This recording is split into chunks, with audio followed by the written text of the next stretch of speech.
In the previous video, we had started the chapter Solar System and the Earth और हमने पढ़ाई की थी, हमने जाना था planets, asteroids, satellites, comets, meteors and meteorites के बारे में. उनकी definition मैंने आपको दे दी गई थी. आज हम उससे आगे पढ़ेंगे. All these heavenly bodies form the universe.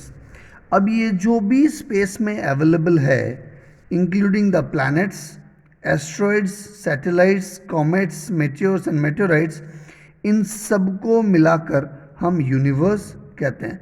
दस इसीलिए we can say that the universe consists of everything that exists anywhere in space.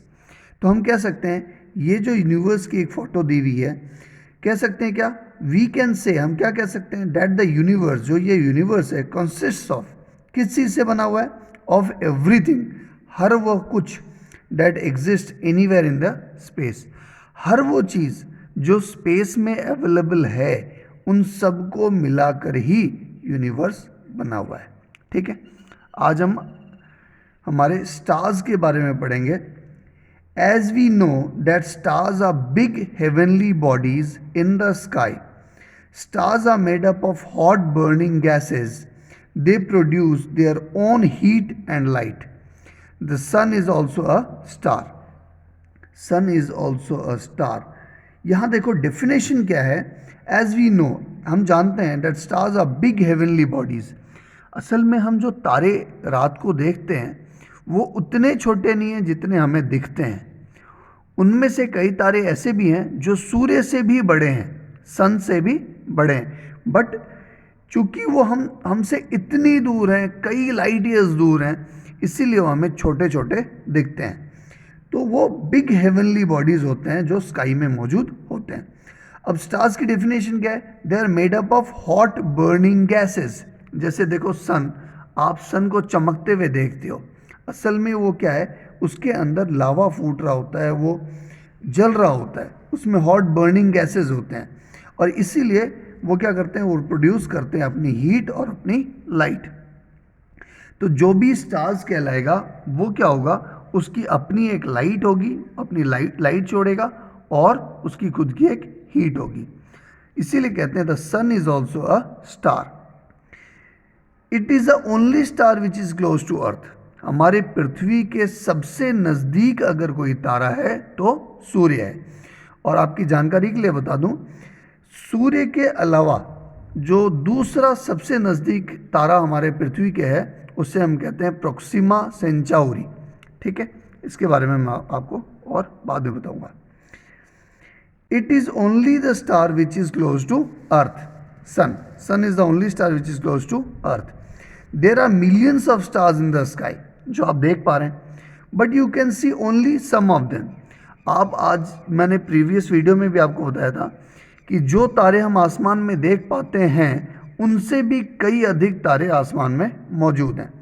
Other stars are so far off that we cannot see them with naked eyes. वो हमसे इतनी दूर है कि हम उसे अपने नग्न आँखों से देख नहीं सकते. Distance in space are very vast. अब ये स्पेस इतना बड़ा है, सूर्य पृथ्वी आपस में इतनी दूर हैं कि इनके जो डिस्टेंस है, आपस की जो दूरी है, उन्हें हम किलोमीटर्स में कम आंकते हैं. उसके लिए एक दूसरा यूनिट होता है, दूसरी इकाई होती है जो काफ़ी लंबे डिस्टेंस को कवर करती है. So the distance of stars measured in light years. अब जो तारों के बीच की जो दूरी है, उन्हें हम कैसे नापते हैं, लाइट ईयर्स की हेल्प से मापते हैं. Now what is a light year?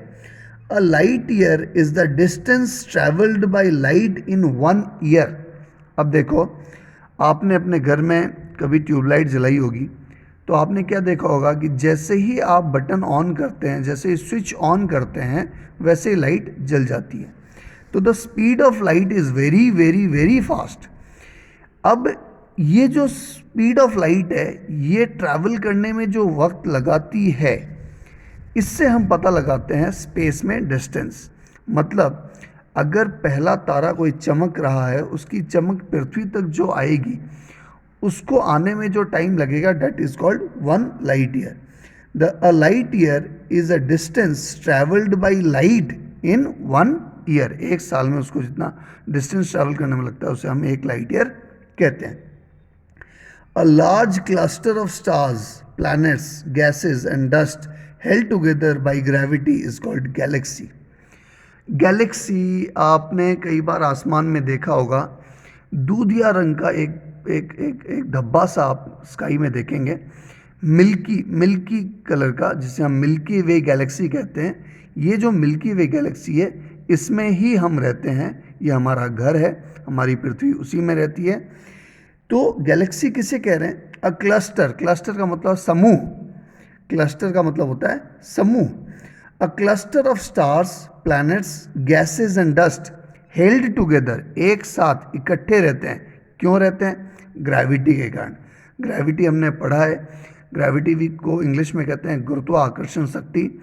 आपने पढ़ा होगा, न्यूटन ने ये चीज़ बताई थी कि अगर एक पेड़ से सेब गिरता है तो नीचे की तरफ गिरता है. कोई भी चीज़ ऊपर से नीचे गिरती है तो वो क्यों गिरती है? क्योंकि ग्रेविटी एक ग्रेविटेशनल फोर्स है जो उसे अपनी तरफ खींच रही है.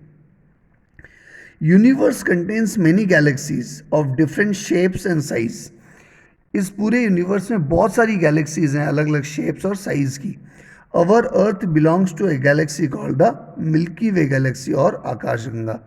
हमारी पृथ्वी कौन सी गैलेक्सी में है? मिल्की वे गैलेक्सी में है, जिसे हम आकाशगंगा भी कहते हैं. During the night milky way looks like a bright lazy band of light. हम कई बार रात में उसे देख पाते हैं. This band is actually millions of stars. ये जो बहुत सारे छोटे छोटे चमकती हुई चीज़ें दिखती हैं उस मिल्की वे गैलेक्सी में, वो असल में क्या है? मिलियंस ऑफ स्टार्स हैं. Our solar system is a part of galaxy. Galaxy का एक हिस्सा है हमारा solar system. You notice groups of stars in the sky made up of certain patterns which are called constellations. Constellations मतलब होता है जो हमारी राशियाँ होती हैं, ये असल में होती क्या है?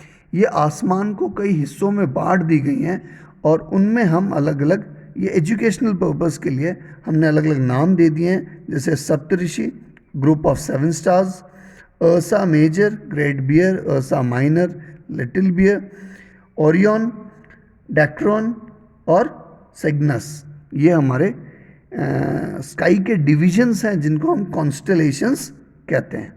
Thank you as of now.